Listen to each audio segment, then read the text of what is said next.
TIR का मतलब total internal reflection. Reflection, ये थोड़ा ध्यान रखना, टॉपिक किसका है? ये रिफ्रैक्शन का है। टोटल इंटरनल रिफ्लेक्शन, TIR किस प्रिंसिपल पर बेस्ड है? अगर हाँ हाँ हाँ हाँ हाँ रिफ्लेक्शन गया मतलब ये भी गया नहीं, ये रिफ्रैक्शन का पार्ट है। टोटल इंटरनल रिफ्लेक्शन किस प्रिंसिपल पर बेस्ड है? अगर ये आ जाए पेपर में तो आपको रिफ्रैक्शन लिखना है। आंसर क्या आएगा? रिफ्रैक्शन, RACTION, बट नाम क्या है? रिफ्लेक्शन। ठीक है, ध्यान देगा ये बात। तो रिफ्लेक्शन पर बेस्ड नहीं है, रिफ्रैक्शन पर बेस्ड है। नाम रिफ्लेक्शन है, क्यों है ऐसा नाम अभी पता चल जाएगा। जब कोई रेज डेंसर मीडियम से रेयर मीडियम में जाने की कोशिश करती है, ये कौन सा मीडियम है? डेंसर। ये कौन सा है? रेयर। भारी मीडियम से हल्के मीडियम में जाने की कोशिश करती है, तो यहाँ क्या लगा दोगे आप? नॉर्मल। और ये एंगल कौन सा हो जाएगा? आई। ठीक है, और बताओ ये दूर जाएगी नॉर्मल से या नज़दीक जाएगी? अवे, क्योंकि रेयर में जा रही है, अवे फ्रॉम नॉर्मल। ठीक है, अगर मैं इसको यहाँ पर मिला दूँ रेज को, तो सिर्फ मैथ के बच्चे बताओ मुझे, जो ये एंगल होगा I2 या I1 मान लो, I2 I1 से बड़ा होगा या छोटा होगा? मैथ ऐसा कुछ बताता है? मैथ ही कहता है कि ये एंगल बड़ा होगा। आप जितनी दूर जाओगे ना उतना ये एंगल क्या होता जाएगा? बड़ा। ठीक है, तो I2 is greater than I1, तो और ज़्यादा बेंड हो जाएगा, ये तो और ज़्यादा बेंड हो जाएगा। यदि मैं इस पॉइंट को यहाँ से यहाँ मिला दूँ तो ये I3 तो और भी बड़ा एंगल हो गया। I मान लिया मैंने, I3 नहीं माना इसको, क्या मान लिया? I। और ये और दूर चला जाएगा, और दूर चला गया, ये ऐसे चला गया। ये एंगल क्या था? R1। ये एंगल क्या था? R2। और ये एंगल को मान लिया मैंने R, और R कितना हो गया? 90 डिग्री। ऐसा इंसिडेंस एंगल जिस एंगल पर एंगल ऑफ रिफ्रैक्शन 90 डिग्री हो जाए, उस इंसिडेंस एंगल को क्रिटिकल एंगल कहते हैं। तो क्रिटिकल एंगल क्या हुआ? It is the incidence angle at which angle of refraction becomes 90 degree. समझ आ गई बात? सिंपल थी। अब अगर मैं इस पॉइंट को यहां मिला दूं, तो ये जो I है, ये I, ये तो क्रिटिकल एंगल से बड़ा हो गया। I क्रिटिकल एंगल से बड़ा हो गया, तो ये और ज़्यादा बड़ा हो जाएगा 90 डिग्री से भी, और 90 डिग्री से ज़्यादा बड़ा हो जाएगा तो नीचे आ जाएगा। इसी मीडियम से गई थी रेज और इसी मीडियम पर वापस आ गई, तो इसको तो क्या नाम देते थे हम? बट क्या रिफ्लेक्शन की वजह से हुआ ये? नहीं, रिफ्रैक्शन की वजह से हुआ। तो इसलिए इसका प्रिंसिपल क्या रहेगा? रिफ्रैक्शन। और हो क्या गया ये? रिफ्लेक्शन, टोटल इंटरनल रिफ्लेक्शन, अंदर ही अंदर रिफ्लेक्ट होगी रेज। इस प्रोसेस का नाम है TIR।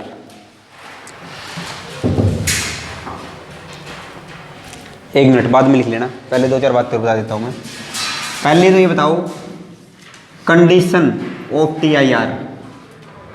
पहली कंडीशन तो ये है कि रेज डेंसर मीडियम से रेयर मीडियम में जाएगी तभी होगा ये, अदरवाइज नहीं होगा। दूसरा है इंसिडेंस एंगल क्रिटिकल एंगल से बड़ा होना चाहिए। इंसिडेंस एंगल क्रिटिकल एंगल से बड़ा होना चाहिए तभी TIR होगा। ठीक है, तो 2 कंडीशन भी है इसकी। अब कर लो कंप्लीट। तो I सेम नहीं होगा। अगर आपको कुछ ऐसी दिक्कत आए तो I3 कर लो। डेफिनेशन क्या दोगे क्रिटिकल एंगल की? It is the incidence angle at which angle of refraction becomes 90 degree. बस छोटी ही डेफिनेशन है क्रिटिकल एंगल की डेफिनेशन।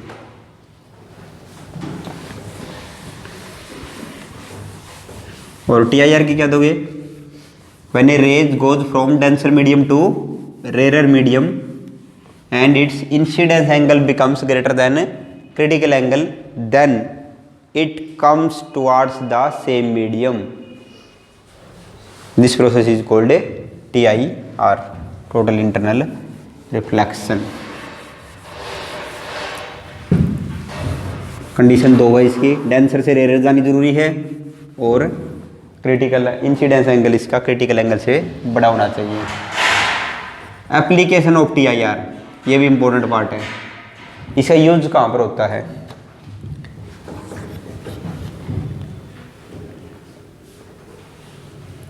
TIR की एप्लीकेशन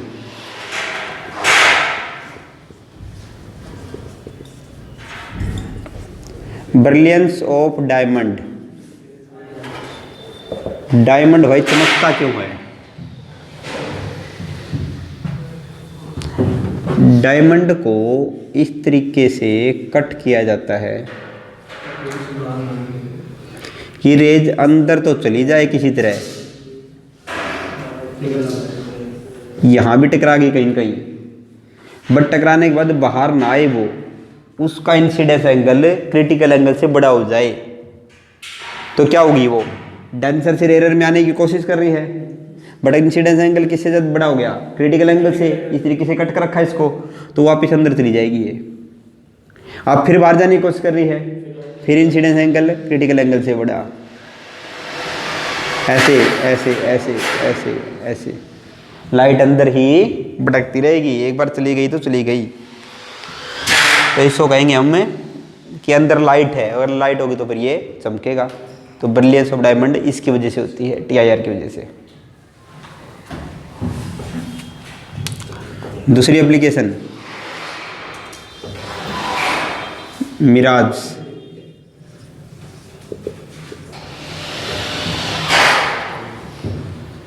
दूसरी एप्लीकेशन मिराज।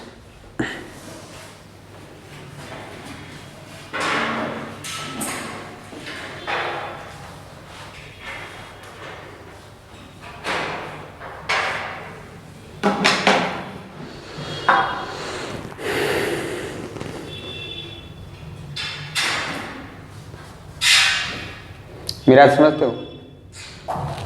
सर्दियों में तो बल्कि कम दिखाई देता है। गर्मियों में एक काम क्या करो, तो स्कूटी पर या बाइक पर जाओ, हाँ, तो रोड पर दूर पानी दिखाई देगा आपको कि पानी गिरा हुआ है। वहाँ पास जाओगे तो वहाँ तो सड़क होगी, पानी नहीं होगा, बट आगे दिखाई देगा कहीं पर पानी गिरा हुआ है।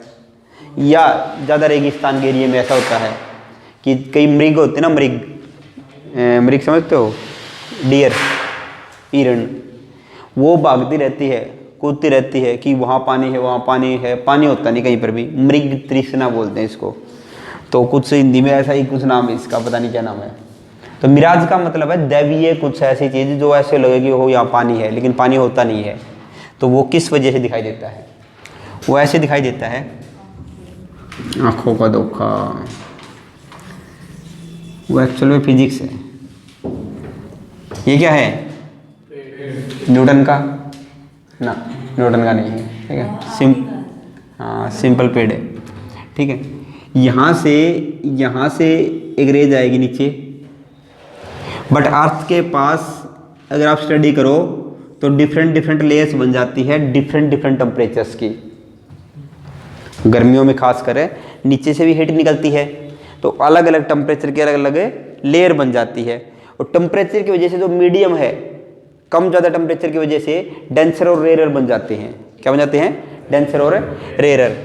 होता क्या है, ऊपर बनता है डेंसर और नीचे बनता है रेयर। अब डेंसर से रेयर रे जाने की कोई अगर कोशिश करेगी, डेंसर से रेयर आने की कोशिश करेगी और इंसिडेंस एंगल अगर क्रिटिकल एंगल से बड़ा नहीं हुआ तो रिफ्लेक्ट हो जाएगी रेज। फिर तो क्या करेगी, ये सीधी आ रही है, नॉर्मल से थोड़ा दूर चली जाएगी, नॉर्मल से थोड़ा दूर चली गई। फिर भी मान लो इंसिडेंस एंगल बड़ा नहीं हुआ तो और दूर चली जाएगी। और मान लो यहाँ पर आकर ऐसी हालत बन गई कि इंसिडेंस एंगल बड़ा हो गया क्रिटिकल एंगल से, नहीं तो हुआ तो एक और रिफ्लेक्ट हो जाएगा।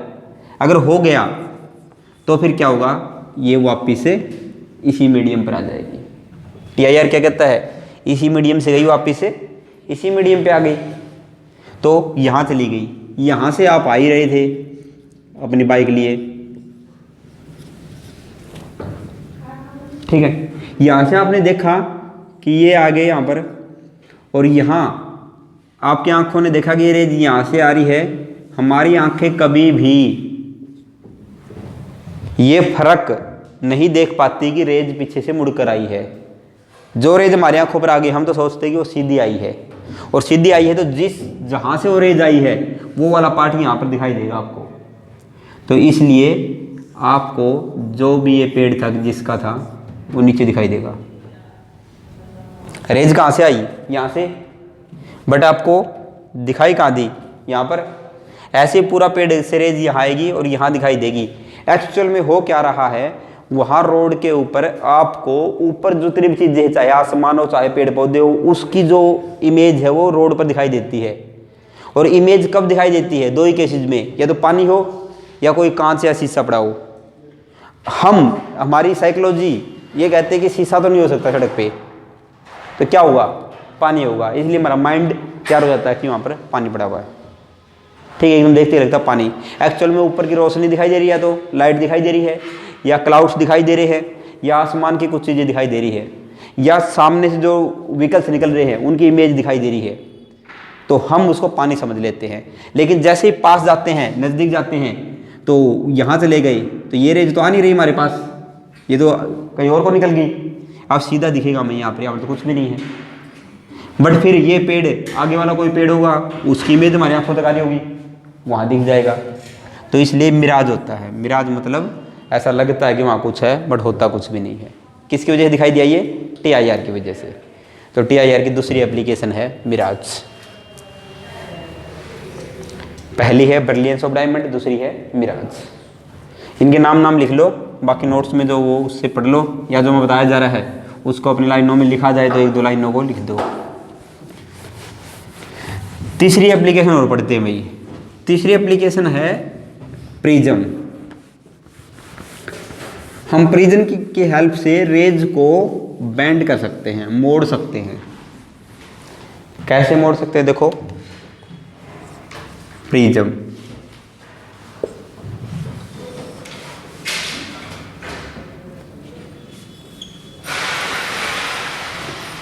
प्रिज्म ऐसा है, हमने एक रेज भेज दी, वहाँ चली गई, यहाँ जाके उसका क्या हो गया, TIR। तो भेजना था इस साइड, चली कहाँ गई, इस साइड, तो कितने एंगल पर मोड़ दिया आपने, 90 डिग्री पर। ऐसे करके देख ले, ये देखो, ठीक है। एक रेज तो यहाँ गई और दूसरी रेज यहाँ गई, और फिर TIR हो जाएगा, यहाँ चली जाएगी। ऐसे रख लो भाई, ये ठीक रहा। तो क्या करें, किस एंगल पर मुड़ गई ये, और ये किस पर मुड़ गई, 90 डिग्री पर। अब दो ही मुश्किल से बने हैं, तीसरा रेड दो, ठीक है। दूसरे रखने में इतना टाइम लग गया हमें। तो प्रिज्म की हेल्प से हम किसी रे को दो तरीके से मोड़ पा रहे हैं, एक तो 90 डिग्री पर मोड़ पा रहे हैं, और एक 180 डिग्री पर हम मोड़ पा रहे हैं। तो ये भी किसकी एप्लीकेशन होगी, TIR की। समझ में आ गई। तो 3 एप्लीकेशन TIR की लिख लो।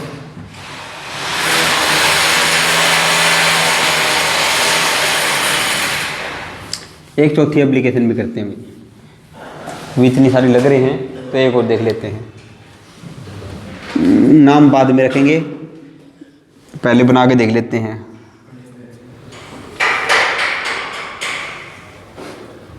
किसी ने फिश एक्वेरियम देखा है?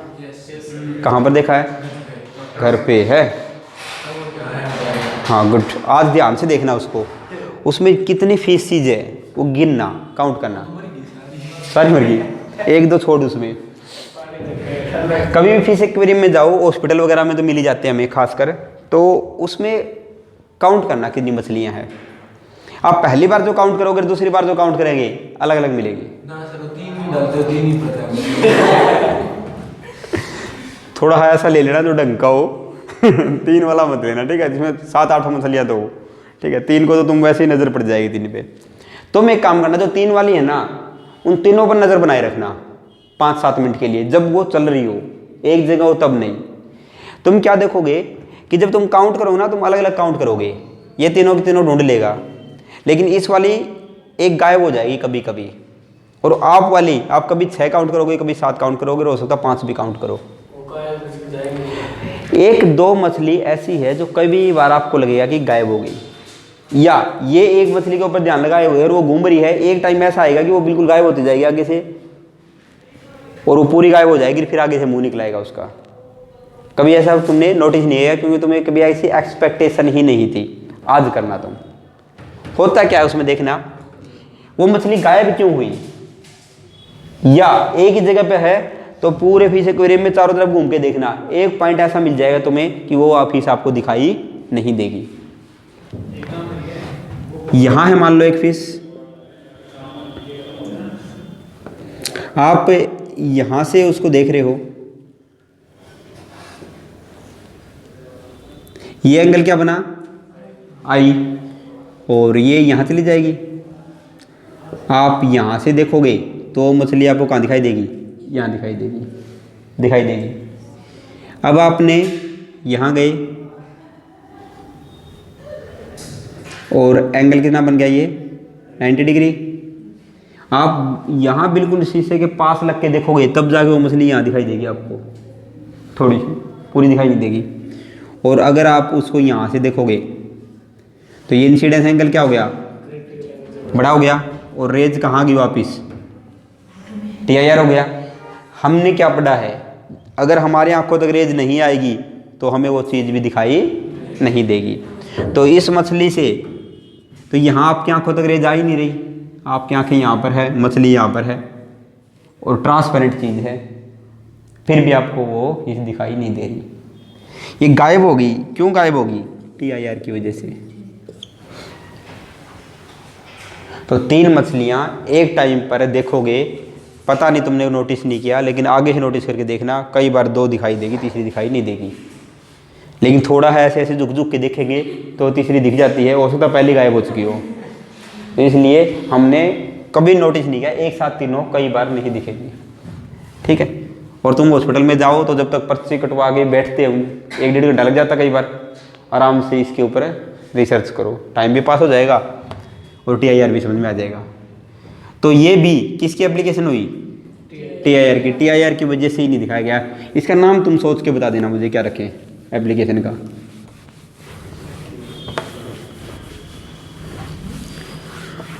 ओके, ये कौन सा टॉपिक था, TIR। हमने रिफ्रैक्शन में जो छोटे मोटे टॉपिक थे वो कवर कर लिए हैं। अब टॉपिक कौन से बच गए, बड़े बड़े डेरिवेशंस 5 नंबर के।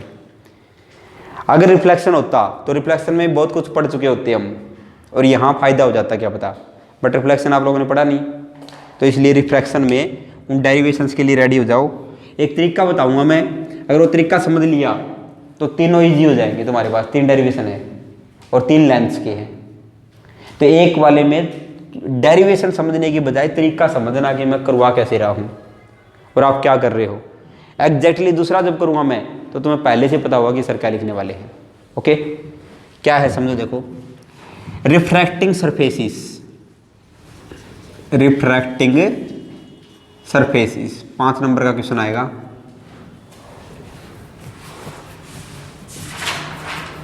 CBSE बोर्ड में आने की ज़्यादा चांस इसी में से है, हरियाणा बोर्ड में लेंस भी आ सकता है, ये भी आ सकता है।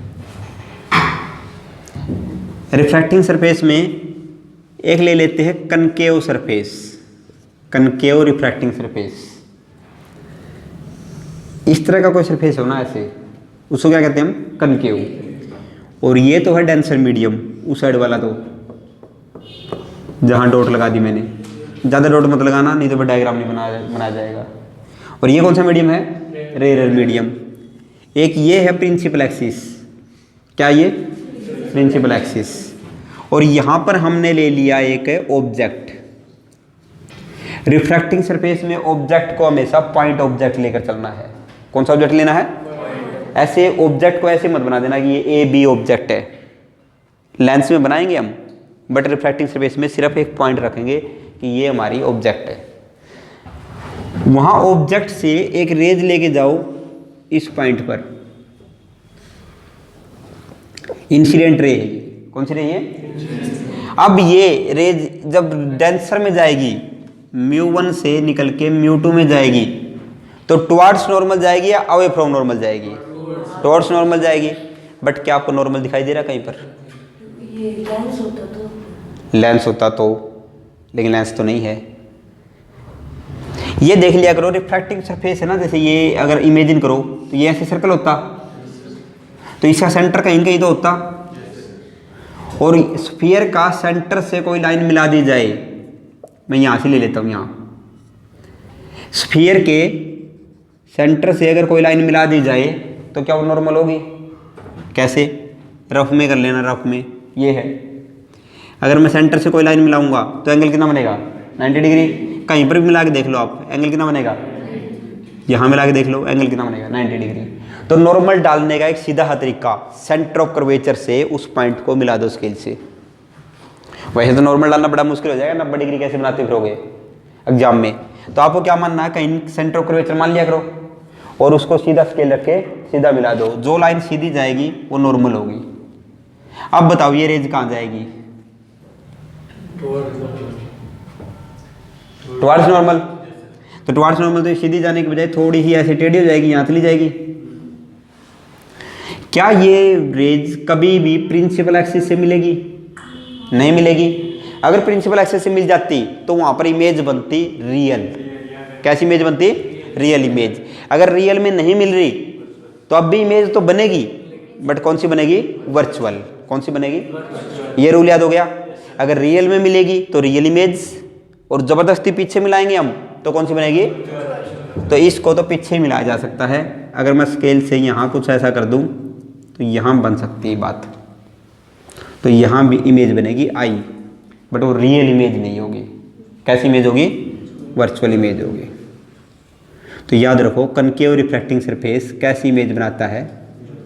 Virtual image. एक बात, इसको बाद में बनाना, सारे समझो इसको पहले, चाहे 2 बार करना पड़े हम 2 बार कर लेंगे इसको, बट ये समझ में आना जरूरी है। ओ के साथ जो एंगल बनेगा उसको अल्फा बना दो, आई के साथ जो एंगल बने उसको बीटा बना दो, और जो सेंटर के साथ एंगल बनता है उसको गामा। इस पॉइंट को एन मान लो,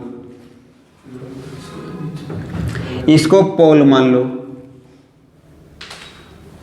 और इस लाइन को ऐसे बिल्कुल परपेंडिकुलर डाल के पी डैश मान लो। बाद में पी डैश और पी को हम ये बोल देंगे कि बहुत नज़दीक है, जहाँ जहाँ पी डैश आया हुआ उसको क्या लिख देंगे? पी लिख देंगे। पहले से रेडी रहो इस चीज़ के लिए। बट एक बार तो ये डायग्राम बन गया। अगर डायग्राम बन गया तो अब समझना, हर एक डेरिवेशन में क्या करेंगे हम? पहले एक ट्रायंगल लेंगे हम, पहले आई और बनाओ। आई कहाँ बनेगा? नॉर्मल और ऑब्जेक्ट इंसिडेंट रे के ये एंगल, इंसिडेंट रे जो नॉर्मल के साथ एंगल बनाएगी वो क्या होगा? आई। और आर कौन सा होगा? ये छोटा सा, तो ये वाला भी आर होगा। फिर इस हिसाब से तो ये भी आर होगा। इतना समझ में आ रहा है? अब देखो, एक ट्रायंगल ले लो,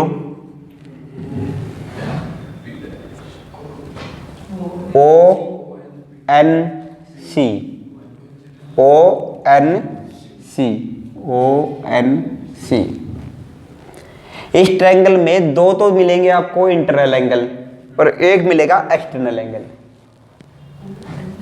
2 मिलेंगे इंटरनल एंगल, और जो तीसरा एंगल बच गया उसके ऊपर मिलेगा एक एक्सटर्नल एंगल। ढूंढने की कोशिश करो। इंटरनल एंगल कौन सा हो गया? एक तो अल्फा,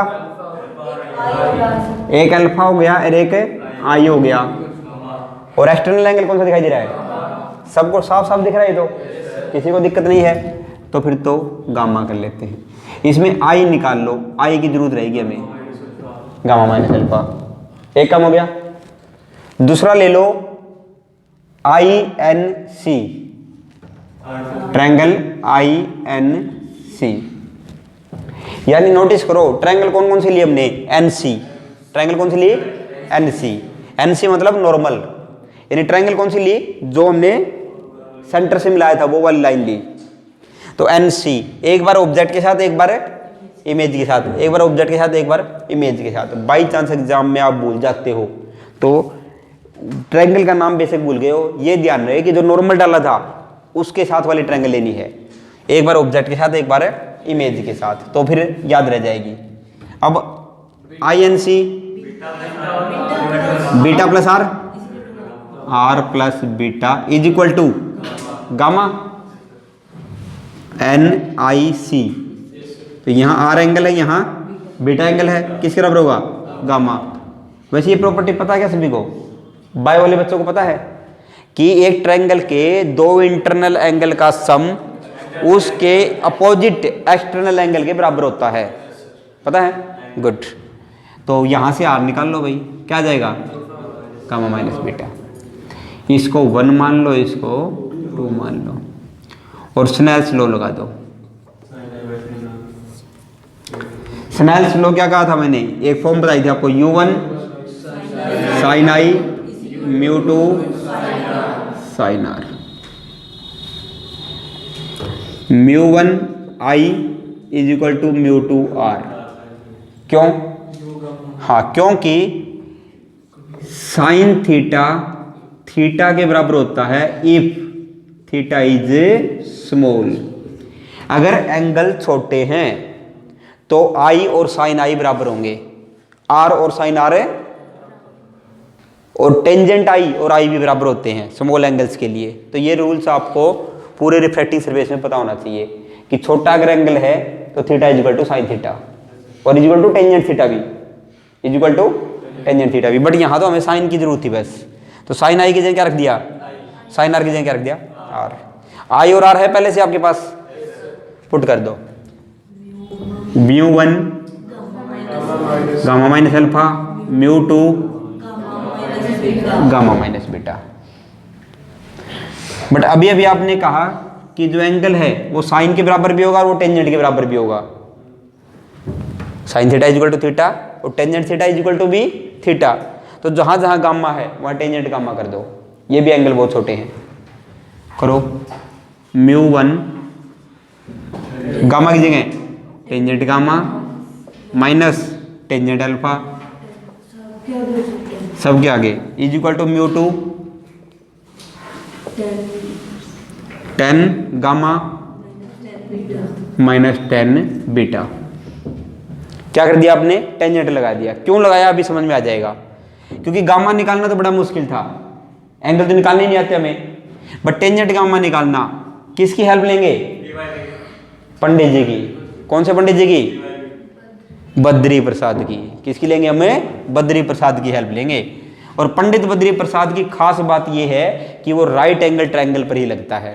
किस पर लगता है, तो जिसमें अल्फा दिखाई दे रहा हो आपको, सॉरी पहले क्या है, गामा, जिसमें गामा दिखाई दे रहा हो ऐसी राइट एंगल ट्रायंगल ढूंढो।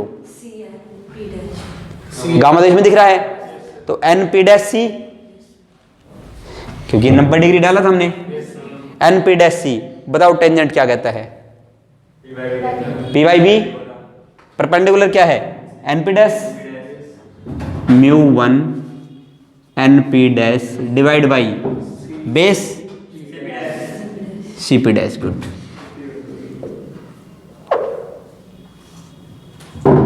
N P dash divide by C P dash. ये डाउट है किसी को, पक्का। अब माइनस अल्फा वाला राइट एंगल ट्रायंगल ढूंढो, ये तो N P dash divide by O P dash, तो N P dash divide by O P dash μ2 N P dash divide by C P dash. Beta वाला और बताओ जल्दी, N P dash by I P dash. कोई मुश्किल नहीं था, N P dash दोनों जगह कॉमन नहीं आ रहा, कैंसिल आउट। तो μ1 1 अपॉन सी पी लिख दूं क्या, क्यों, P and P dash are very close to each other. जहां जहां P डैश है वहां वहां P लिख दो। माइनस कन्वेक्स रिफ्रैक्टिंग सरफेस, आप यहां क्या मान लो, एक ऑब्जेक्ट। अगर यहाँ से एक लाइन गई, ये इंसिडेंस लाइन, तो नॉर्मल कहाँ रहेगा?